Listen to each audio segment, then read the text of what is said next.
Una de las consultoras más caras del mundo publicó un reporte sobre cómo usar la inteligencia artificial de forma responsable. El tema era que el reporte estaba lleno de datos inventados por inteligencia artificial, que absolutamente nadie verificó. Y no es un caso aislado. En las últimas semanas, 3 de las instituciones más prestigiosas del planeta cayeron exactamente en la misma trampa.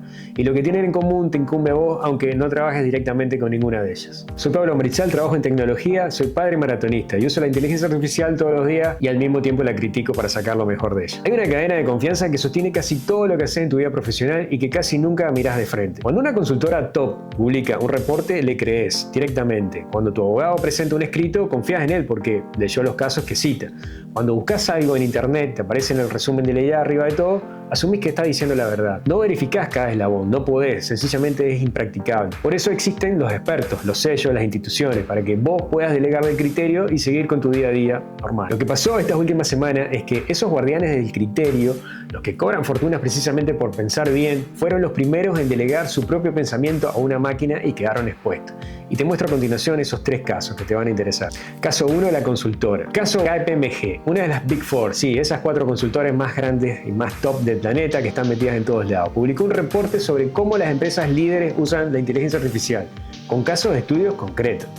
El problema era que varios de esos casos eran totalmente inventados y eran parte de las alucinaciones de su propia inteligencia artificial. El reporte afirmaba que el banco suizo UBS usaba agentes de IA en asesorías de inversiones y compliance. UBS respondió que era, cita textual, factualmente incorrecto. Decía que los ferrocarriles suizos optimizaban viajes con inteligencia artificial según el impacto del carbono. La verdad que sonaba súper bien. Y el ferrocarril dijo que eso no era preciso. Decía también que el Transport for London usaba agentes para predecir congestión y lo calificaron totalmente de engaño. Y procesá esto unos segundos nada más. Una de las consultoras más top del mundo que le cobra a sus clientes fortuna justamente por asesorarlos sobre cómo adoptar la inteligencia artificial porque supuestamente son referentes de forma responsable, publicó un reporte sobre inteligencia artificial lleno de IA inventada que nadie chequeó de su gente. El chiste se cuenta solo. Y esto, lastimosamente, no es un caso aislado, es un patrón de comportamiento que se está viendo en la industria. Por ejemplo, EY retiró un estudio por notas falsas. Un bufete de élite presentó un escrito justamente con errores de inteligencia artificial. Y no, como te vengo diciendo, no es el único. El mes pasado, EY, otra de las Big Four, retiró un estudio por notas del pie falsas. Un bufete de élite admitió haber presentado un escrito judicial con imprecisiones generadas por inteligencia artificial. La empresa que detectó las alucinaciones de KPMG lo resumió como una frase que vale la pena guardarse para tenerla por ahí.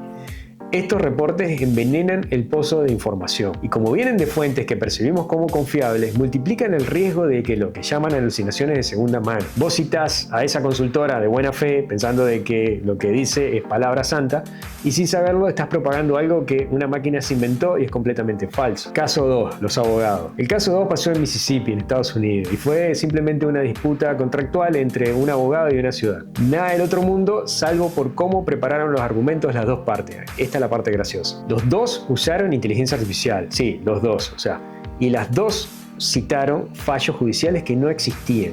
Jurisprudencia fabricada en las dos bandos del mismo caso que sonaban súper bien. Y la jueza describió la situación como cita inusual, que en lenguaje judicial es más o menos como prender fuego al edificio y decir que el clima estaba un poco templado. Y su frase para mí en el acta fue quirúrgica.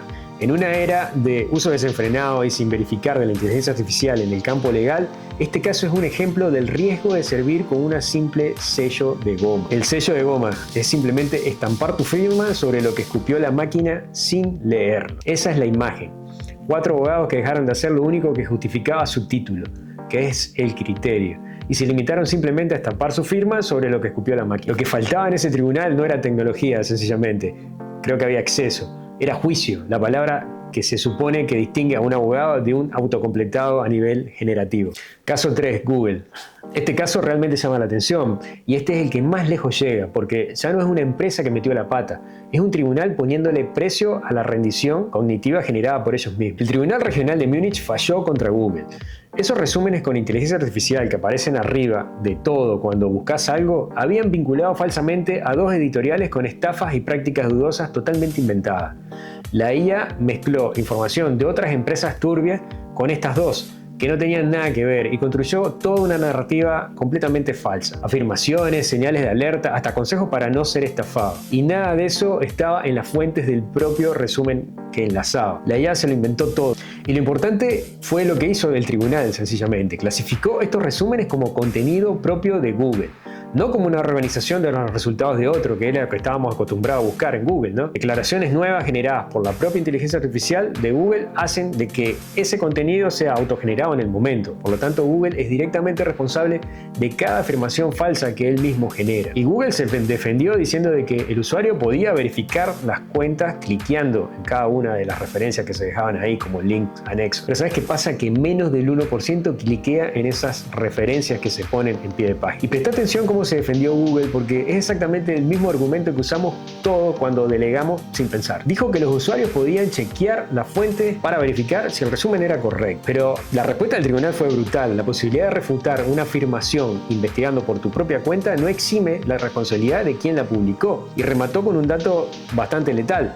Apenas el menos, casi el 1% de los usuarios cliquea sobre las fuentes que se dé. O sea, Google construyó un producto diseñado para darte una respuesta sin que tengas que cliquear. Y después se defendió diciendo que deberías haber cliqueado. El tribunal directamente no se lo compró. El patrón. Estos tres casos no son sobre la tecnología fallando.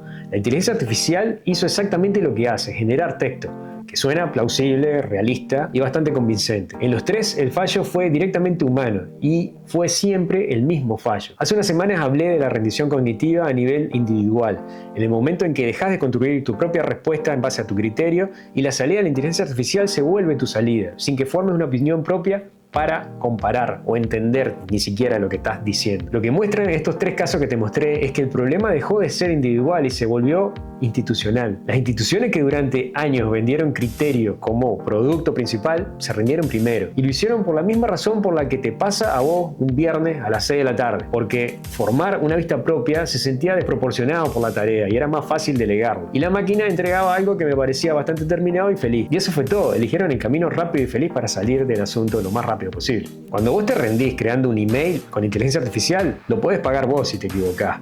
Cuando se rinde una institución, lo pagan millones. Y acá está el concepto clave de todo esto. La diferencia es la escala del daño. Cuando vos te rendís con un email, la pagás vos. Cuando se rinde la consultora, el error se cita en publicaciones de toda la industria que puedan ser falsos. Cuando se rinden los abogados, el que paga es el cliente que confió en su caso. Y cuando se rinde Google, la información falsa llega a millones de personas con la autoridad visual del hecho establecido y solo el 1% con suerte lo va a chequear. ¿Y por qué te tiene que importar todo esto? Acá está la parte práctica, porque no te cuento todo esto para que desconfíes de toda la inteligencia artificial o algo por el estilo y te paralices. No, lo primero que tenés que hacer como consumidor de criterio ajeno es que el sello ya no garantiza el contenido. Y no te digo esto para que te vuelvas paranoico, pero sí subile un grado al escepticismo cuando algo importante depende de una sola fuente, por prestigiosa que sea. Segundo y más importante, como productor de tu propio criterio, si las instituciones más top del mundo cayeron en esto, vos, yo, estamos expuestos a que nos pueda pasar. El mecanismo es idéntico. Acá la única defensa es la de siempre. Usá la inteligencia artificial para pensar, no en lugar de pensar. No hagas eso, no delegues. Antes de firmar algo con tu nombre, léelo como si lo hubieras escrito otro y vos fueras el responsable. Antes de mandar ese código a producción, revisalo. Sos el responsable. Vos sos el único responsable de lo que entregás con tu nombre y la inteligencia artificial no va a salir a defender. La jueza de Mississippi lo dijo mejor que yo. El problema no es usar la herramienta, es servir de sello de goma. El criterio era lo único que estas instituciones tenían para vender que la máquina no podía replicar. El día que lo entregaron se volvieron reemplazables por aquellos mismos que lo estaban usando. Y esa realmente es la trampa. Y es la misma para ellos como es la misma para vos. Te pagan por pensar. El día que delegues el pensamiento no queda nada que cobrar. Sobre este tipo de contenido escribo cada semana en mi newsletter Above Average. El link te lo dejo más abajo. Y si el video te hizo pensar, el like es la única forma que tengo para saber si realmente te sirvió. Nos vemos la semana que viene y gracias por llegar hasta acá.